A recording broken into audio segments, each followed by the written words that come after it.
시청자 여러분 안녕하십니까? 강원 뉴스입니다. 동해안 산불방지센터는 내일부터 다음 달 18일까지 대형 산불방지 특별 대책기간을 운영합니다. 동해안 산불센터는 이달 중순부터 건조한 날이 많아지고 특히 봄철 동해안 지역은 양간 지풍의 강한 바람과 각종 소각행위 등 부주의로 인한 동시다발과 대형 산불의 발생 위험이 크다고 예상했습니다. 이에 따라 산불 상황실을 24시간 운영하고 통합 진화체계 구축, 진화헬기 등 산불 진화 장비의 전진 배치에 준비 태세를 강화하기로 했습니다. 화력 발전소 등 환경 오염을 유발하는 시설에 부과하는 지역자원시설세를 시멘트 생산업체에도 적용하는 법안이 국회에서 논의되고 있습니다. 하지만 시멘트 업체가 위치한 지역의 국회의원들은 적용 법안 개정엔 부정적입니다. 강규엽 기자의 보도입니다. 2016년 9월 이철규 의원은 지역자원시설세를 시멘트 생산업체에도 부과하자는 내용의 지방세법 개정안을 대표 발의했습니다. 하지만 정부와 시멘트 업계의 반발에 부딪혀 20대 국회 종료와 함께 자동 폐기됐습니다. 이번 21대 국회에서는 이계호 의원 등 11명이 같은 내용의 법안을 다시 발의했습니다.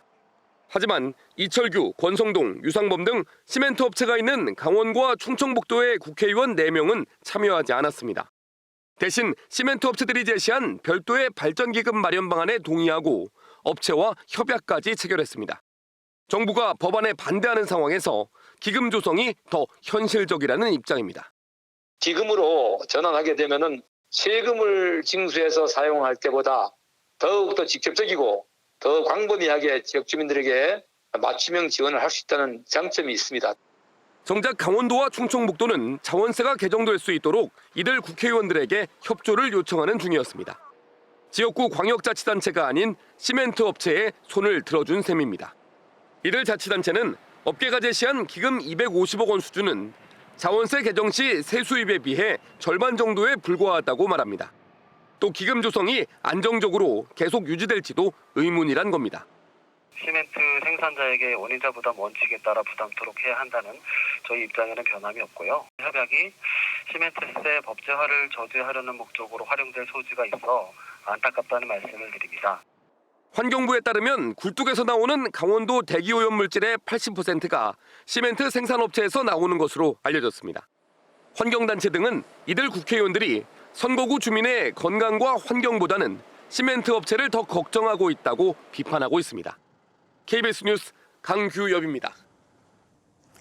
강원도 농업기술원은 신품종 농산물과 가공식품의 안전적인 판로 확보를 위해 올해 소비자와 도매시장을 대상으로 지역 신품종과 가공식품의 만족도 등을 조사합니다.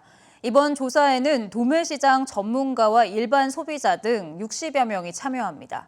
농기원은 2018년부터 2020년까지 옥수수와 감자 등 강원 농산물 29가지 품목에 대해 소비자와 도매시장을 조사했습니다. 강원도교육청은 유튜브 공식 채널인 학교TV 스튜디오의 문을 열고 교육용 영상 제작에 나섭니다. 학교 스튜디오는 전문 방송 장비를 갖추고 비대면 원격 연수와 학교 수업을 위한 영상을 제작할 수 있는 시설입니다. 지난해 학교TV에 올린 영상은 고3 학생과 학부모 대상 대입 특강과 초중학교 온라인 예비 소집 묻고 답하기 등 230여 건입니다. 이달 초 폭설로 인한 강원도 재산 피해가 114억 원이 넘는 것으로 잠정 집계됐습니다. 강원도는 지난 10일까지 도내 16개의 시군에서 폭설 피해를 접수한 결과 비닐하우스와 버섯 재배시설, 축사 등 132만여 제곱미터에서 붕괴 등 피해가 확인됐다고 밝혔습니다. 지역별로는 양구군이 23억 9천여만 원으로 가장 많았고 평창과 인제군이 뒤를 이었습니다. 강원도는 앞으로 정밀조사를 통해 정확한 피해 규모를 파악해 복구 계획을 세울 계획입니다.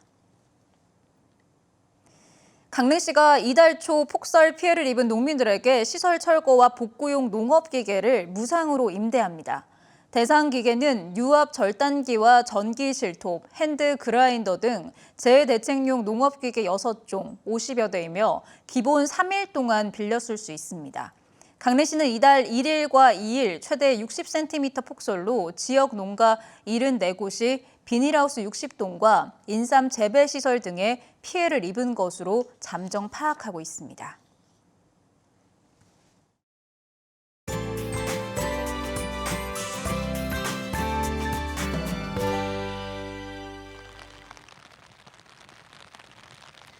네, 오늘 하늘빛이 잔뜩 흐립니다. 강릉에도 조금씩 비가 내리고 있는데요. 나오실 때 우산 챙기셔야겠습니다. 현재 남부지방을 중심으로 비가 내리고 있는데요. 이 비구름대가 북동진하면서 강원 남부 지역에 비가 시작돼 오전 사이에는 강원도 대부분 지역에 비가 내리겠습니다. 예상되는 비양은 10에서 40mm 정도인데요. 비는 내일 새벽까지 이어지겠습니다. 한편 강원 산지는 오늘 밤부터 내일 새벽 사이에 기온이 낮아지면서 진눈깨비로 내리는 곳이 있겠고 높은 산지에는 1에서 3cm의 눈이 조금 쌓이겠습니다. 오늘 아침에는 대부분 지역이 5도 안팎으로 시작했는데요. 현재 강릉은 9.5도, 속초는 6.9도, 정선은 5.6도를 보이고 있습니다. 비가 내리면서 낮 동안 기온이 크게 오르지 못하겠습니다. 강릉과 동해 낮 기온이 10도, 속초는 8도가 예상됩니다. 바다의 물결은 동해 중부 먼바다에서 최고 2.5m로 다소 높게 일겠습니다. 다가오는 주말과 휴일에는 구름이 많이 끼겠고요. 일교차가 10도 이상 벌어지겠습니다. 지금까지 날씨 전해드렸습니다. 강원 뉴스 마칩니다. 시청해주신 여러분 고맙습니다.